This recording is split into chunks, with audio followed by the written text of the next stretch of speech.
Why didn't you ask your mom about the letter? Which letter? The one from the tree?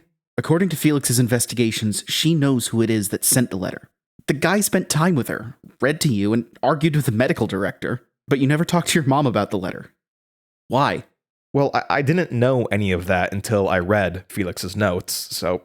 Anyway, my mom and I aren't really on the best of terms. She... Look, I don't want to talk about her. God, I finally remember my boss, so can't we just focus on that? We are. But I want to know what led you from the tree to killing someone. Can we stop saying that so casually? I'm just shocked. You need answers, but you didn't talk to your mom. I mean, the letter was to her.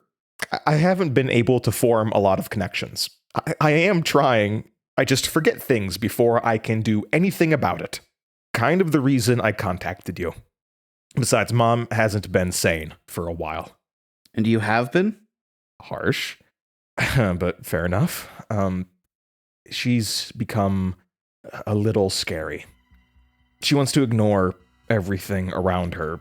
It keeps getting worse. I can't exactly blame her. After the tree, I secluded myself, but I guess like mother, like son. She got bad. I tried to get her to a doctor, but she refused. Same with therapy. We argued a lot. She was just so distant. Even when someone was with her, she would talk to people who weren't there or that I couldn't see, I guess. She bought a new house a couple of years ago. A small, little rundown place in the woods outside of Shannon. Said it called to her. She doesn't go anywhere. If she can buy it on Amazon, she does. Otherwise, she goes to the store and leaves as quickly as possible. And then her calls got concerning. They were these strange ramblings, mythological references, biblical allusions, mixed with stories of her childhood. It was creepy. I didn't want to think about it at the time. I didn't want to face the fact that something was happening to her. But my mom has gone insane. Runs in the family, I guess. You never know when it's your last time to say goodbye. So that's why you didn't talk to her? That's part of it. Honestly, I didn't think to ask her. That's stupid, I know. But after the tree, after almost dying, I wasn't thinking straight. Nothing wanted to connect in my head. After seeing the letter, I started to spiral. That letter was confirmation that my dad was killed, with intent, and that I'm part of something I never chose in the first place. And I broke. Every memory problem compounded. One moment I was unable to remember anything, sitting practically dumb in my apartment, and then the memories flooded in. Every horrifying thing I'd ever experienced assaulting my brain simultaneously. Everything came in, but nothing made sense. Like a bad dream that hops from one insane plot to the next. So yeah, I didn't really think to call Mom, and I did not want to see her. I didn't need the two of us trying to out-crazy each other. Okay. So what did you do? It's still broken in my head. Memories haphazardly thrown together without connecting points. But I'll try. But I really don't want to. You need to. I know. I just hope I don't hate myself after.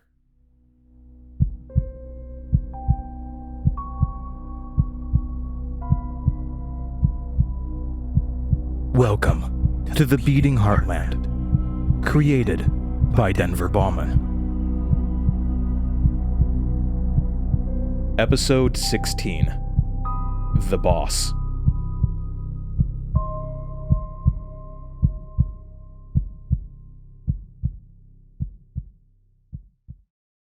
So, you mostly stayed at your apartment?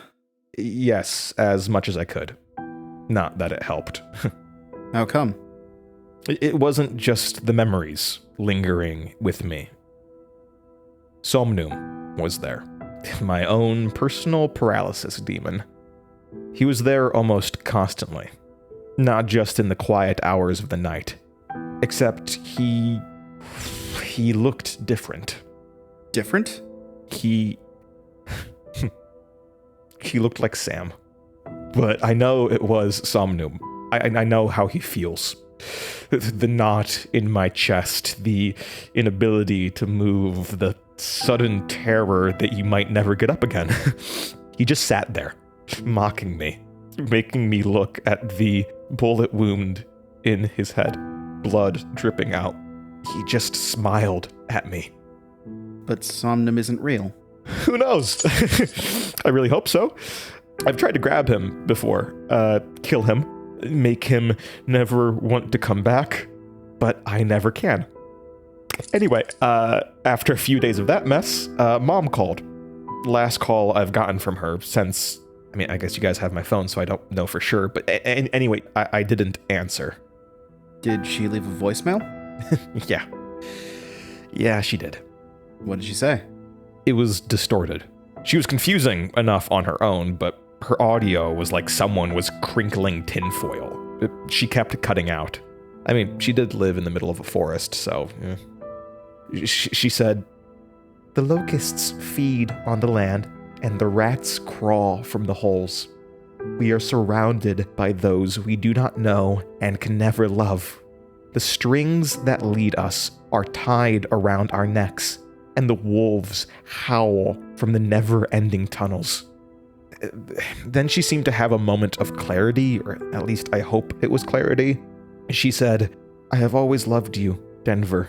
I would tear down this world, cities, mountains, oceans, everything to keep you safe. I'm sorry. Sorry for everything." No, I'm not. Be careful. The words need you. They've been calling for some time. Then she started repeating the same weird mantras. She said the words need you. Yeah, she did. Wait. Oh. You know about the words? Yes. Come on! Really? We've been researching the cave. We think it's connected. Wait, have you found it? Not exactly, but I'm fairly sure it's located in Galena. Galena? Really? Do you remember a statement sent into Heartland Supernatural from Benjamin Bales about his grandfather Frederick? A little, but, not really. Well, it had to do with a cave, and books, leather, books, the words speaking to him. Do you know anything about the books? Yes, I know about the books. You're hesitating. Can you blame me? No. Do you know what they are? The books? I know of them. I was met by someone while you were gone, while I was supposed to be sleeping. Met someone? Sally tried to possess you again? Did you... Again? It's a long story. Okay, maybe you should tell it. So it wasn't Sally? Okay, you can't just move on from that. You guys are farther along than I am. What else did you learn while I was asleep? Give me time. Surprisingly, she isn't here to hurt you. But she also is too crazy to be a help. So she doesn't matter to me. But she is connected to the books. The words. Anyway, we're getting off track. Is whoever talked to you the man you saw in the cave? I think so. The feeling you have, the pulling, can it guide you there? Oh, like a sniffer dog. Well, yeah. Yeah, I think so. Okay. So what happened after your mom called you? Ariadne tried to call a couple of times. I never answered. Every day kind of went by in a blur. Somnum standing over my shoulder while I went about my day. Was the letter really that traumatizing? It shouldn't have been. I'd already figured Dad was killed, but I don't know, something in me broke. Maybe they wanted you to feel that way? Yeah.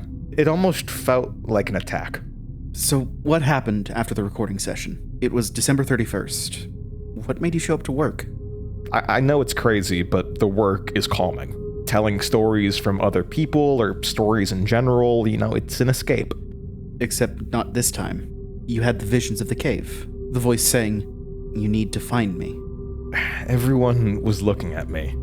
Confused, scared, except Felix. He was excited in his strange, new things to investigate way. He was practically bouncing. I saw the cave, the man beckoning me, and the onslaught of fears pounded in my brain. So I ran. And the next day? January 1st? New Year's? Your birthday? That's right. It was my birthday. My boss called me. I did answer the phone this time. Said he wanted to invite me to his place for New Year's dinner. Said I was missed at the New Year's Eve party after work, and everyone was concerned. He wanted to talk, make sure I was okay. Did you go? Yes. I didn't want to, but I didn't want to make him angry. I thought he was asking me there to fire me, and I didn't want to lose the show. Not after everything. But when I got there, I walked into a nightmare. I looked a wreck. Wrinkled shirt, messy hair, bags under my eyes. I have no memory of driving to his place. I was walking out the apartment to my car, and then I was at his house. It was one of those unsuspecting white 2-story houses you find in the suburbs. The type of house you'd never suspect anything to happen in, and then see that a serial killer was using it and you go, yeah, that makes sense. There were a lot of flamingos in the yard, those stupid plastic things. Honestly, one is too many, but there was about 7. There was a Chicago Cubs pendant on the side of the house, and one for the Bears, Bulls, Blackhawks, etc. Also 2 grills in the yard. It was like the house was vying for the Midwestern house of the century. I realized I'd never been here before. Work events or parties were always at the recording studio. I don't think he'd given me an address. I just turned up at the right place somehow. Finally, I knocked. Well, I raised my hand to knock. The door swung open with a screech before my knuckles touched it. And I was met with a flood of sound. Music blaring. The subwoofers on full blast. I could feel the vibrations. And there wasn't just music. I heard myself. You were hearing voices? And they sounded like you? Not like that.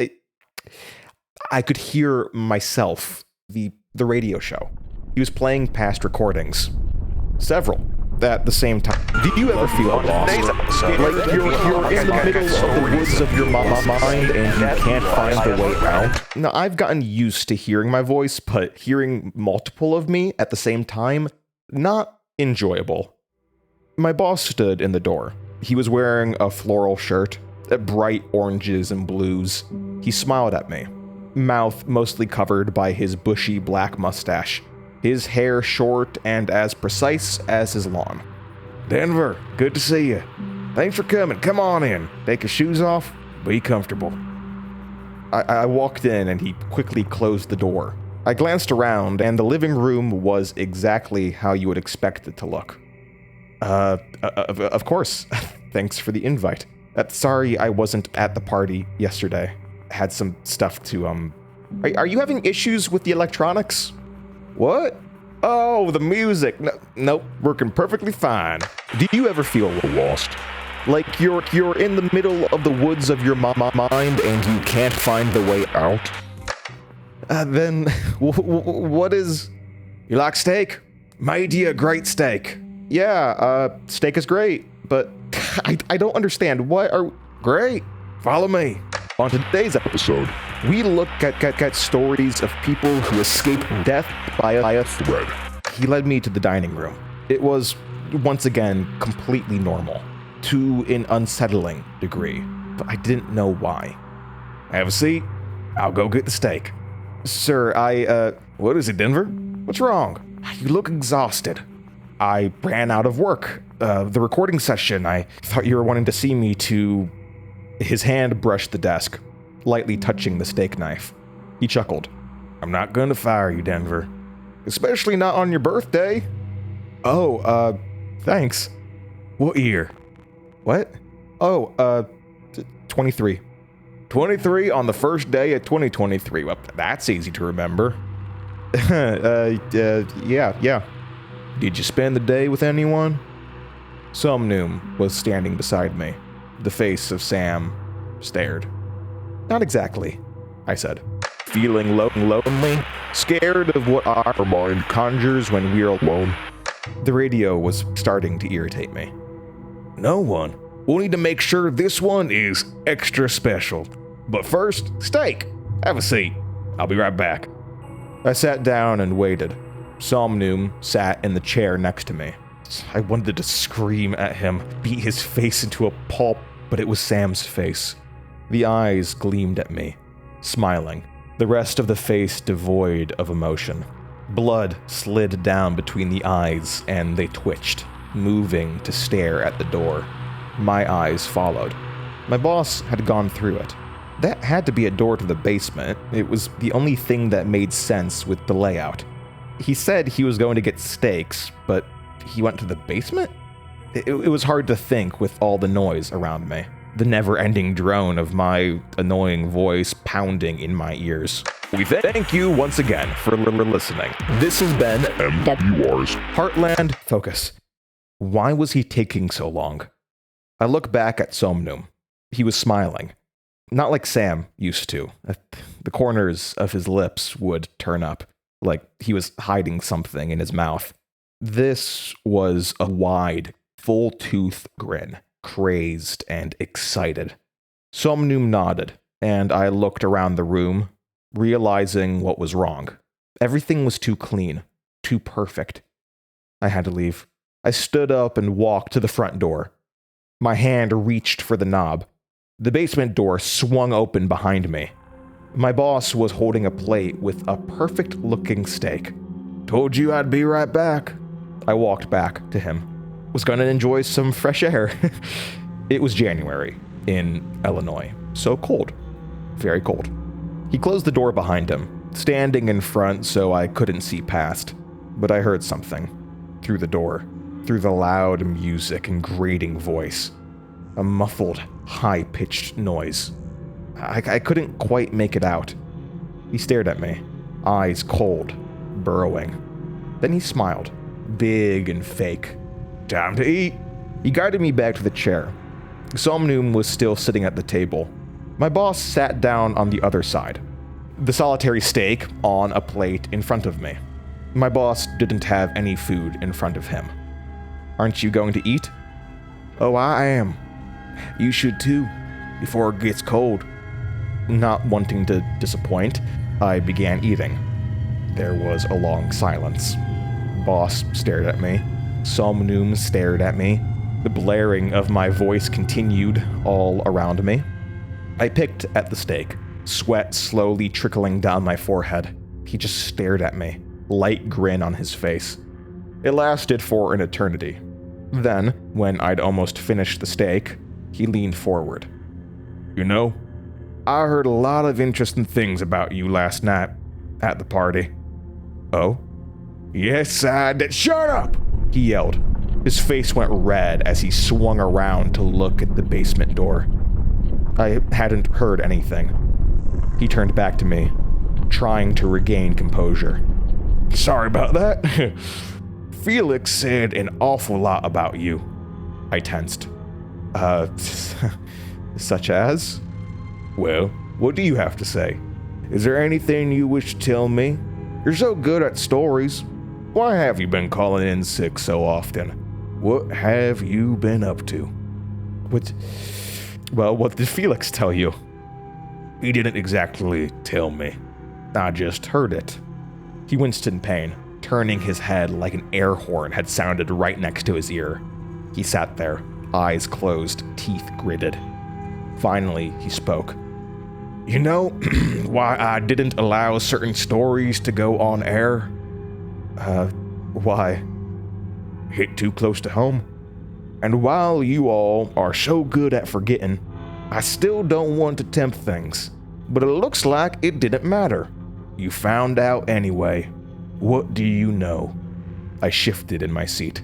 About what? Don't play coy. He stood up, walking back to the counter and fingered the knife.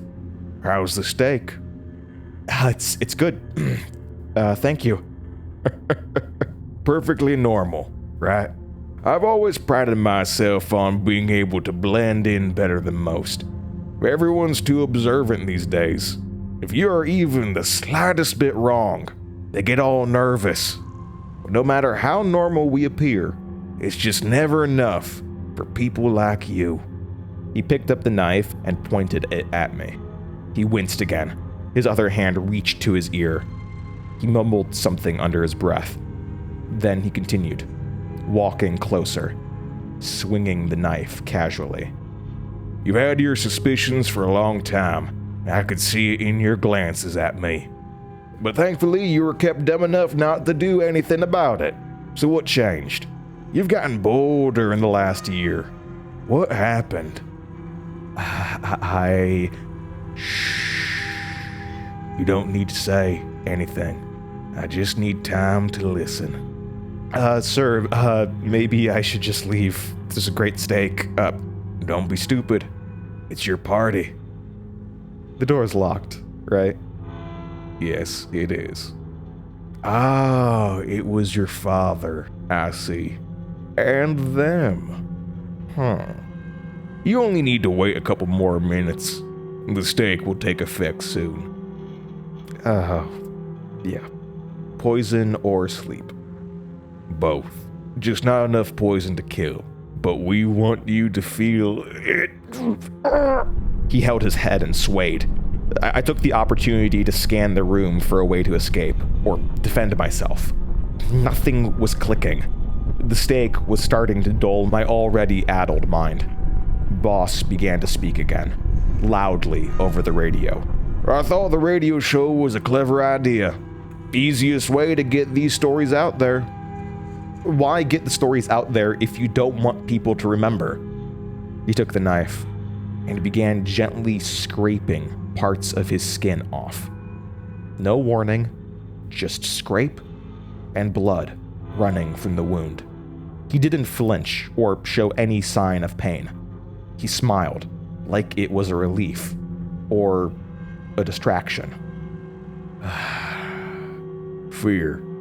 That's why. Fear to sink into the skins of those who listened. Why not use modern technology to our advantage? But it had a downside. Such as? If I kept him talking, maybe I could find a way out of this. He seemed to like to talk. People like you always had to, shut up! Can't think with you, just shut up! It wasn't directed at me. His hands covered his ears as he screamed out. He rushed over to his sound system and turned up the volume. The walls were shaking from the bass. I could barely think. I yelled, "What do you hear?" They won't stop. They scream and complain and they won't stop. I always hear them. He was curled up on the floor. I slowly stood, looked at the door. This was my opportunity to run. But then I felt woozy. My vision doubled, and my legs buckled. I collapsed to the floor, ceiling spinning, the noise of my voice distorting into a low, slow rumble as I lost consciousness. My hearing came back first, unfortunately. I could still hear my voice and the music as if at the end of a tunnel. My head hurt. I hit it when I collapsed. I slowly realized I wasn't on the ground. I was hanging by my hands, chains bound to my wrists, arms stretched, dangling. I slowly opened my eyes and saw I was in the basement. Pool table, poker table, dartboard, mini fridge for beers, the perfect man cave. But as my vision began to clear, I noticed, on the walls, like deer heads, that there were faces. Human faces. Men, women, children, all hanging there, expressionless and taxidermized with various levels of success. Their mouths were sewn shut. You could see the black thread pulling their mouths together. The eyes all seemed to be staring at me, and I forced myself to look away. The pool table caught my eye again. I looked and realized, as my vision cleared, that on top there was a body. It was Michelle. She'd been working for the radio station for some time. Still, I didn't know her well, but I knew her laugh. It filled the room, and even on our worst days, she was there with a laugh when you said anything even remotely funny. And here she was, body limp on top of the table. There was dark bruising around her neck. She'd been strangled, but she was still breathing lightly, drugged. I fought against my bonds, hanging there, arms stretched, and then there was a noise of a knife being sharpened. My boss appeared from around the corner, carrying a long carving knife. He stared at the heads on the wall. He was shaking. "You know, it's funny how none of you ever ask my name. It really does work wonders." He was speaking with effort, eyes twitching towards the heads on the wall, holding the side of his head with one hand and brandishing the knife with the other. He pointed towards Michelle on the table. You shouldn't feel bad for her, Denver. She's expendable. No other point than to die. Not like you. Can't just kill you. You've heard stuff like that before. Just makes you so angry not to know why. Alright, everyone be quiet.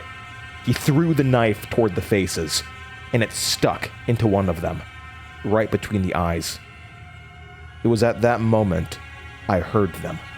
Faint whispering. The noise of the radio almost drowned them out. But then it all clicked for me. Why he was listening to the show. He was drowning them out. The voices cried out in pain, for mercy, for answers. They all rose together in a chorus of mourning, screaming and whispering for justice and a chance to live. The voices of the heads on the wall, of his victims. It was enough to drive anyone crazy. Without thinking, I joined the chorus of voices. I repeated their words, loud, louder than my other voice blaring from the radio. My boss's eyes flashed to me. He lurched toward me, and I screamed the words at him. He collapsed to his knees. Knife clattered to the ground. He held his head and rocked back and forth. He screamed, "Why won't they shut up? They're dead! They're all dead! Next time will be different. They can't follow me." He stood up, grabbed the knife. I thought he was going to kill me, but then he rushed toward Michelle on the table. Knife held in his shaking hand. He plunged it into her chest. Again and again, I screamed at him. The whispering and screaming around me became a crescendo of noise, drowning out the radio entirely. Blood covered Michelle's body, and my boss fell beside her, his whole body writhing in agony. Suddenly, I fell to the ground. I looked at my hands, and the chains were gone. I didn't take time to consider how that had happened. I stood up and ran towards the door. But then I stopped. The pulling inside me. I turned to look at my boss, who was still writhing on the ground. I walked back, grabbed the knife, and raised it. I didn't even stop to consider. The pulling in me knew what I had to do. And the moment he died, the noises stopped. My memory goes dark after that. You don't remember anything else? Next thing I remember, I'm being brought here. We brought you in on January 3rd. This happened on January 1st. Sure, but I don't remember. Well, that's not true. there is something else. It's not a memory, but a feeling. After the dinner with the boss, after killing him, I was left with a feeling, and it lasted for days. Fear? No, not at all. I was happy. You're happy you killed him. Happy, relieved, satisfied. It felt right. It felt good. Very good. Which scares me. I don't know what's happening to me. When I was a kid, I was scared to kill an ant. But now, after all this, after everything I've seen and heard, I want nothing more than to see them all dead. They can be killed, and I can kill them. We're getting ahead of ourselves. Why not? We don't understand them. We don't have the answers we want, but we both know something that does. The words. At the time, I hadn't connected what was so familiar about the whispering and the polling in the house. You think the words were causing the heads to whisper? Not think. I know they were. And I think they're what freed me from the chains. Somehow, somewhere, there was a book in that house, and it was fueling that place. We don't really know how they work. I do. Sort of. They've been in me for years. I just didn't know it. They're not stable right now. They're scattered, mindless, lashing out. But its body, I'm pretty sure it's in that cave. I don't like it. I don't. Whatever it is, it's not our friend. But it is right. It's all I got right now. Huh. So we find the cave. All right. Time to get you out of here. Wait, really? Complaining? Really? I just assumed there would be... Wait, is everyone else okay with this? It's just you and me here. What? Look at the clock. Wait, it's 2 a.m. Get up, let's go.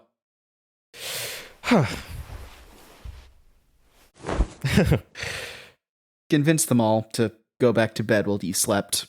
Like I said, this is a small unit. By the time they're back, we will... Huh. What? It's your phone. Okay. What about it? You got a voice message from Felix. What? Oh no, what's he been up to? We listen on the way. Come on.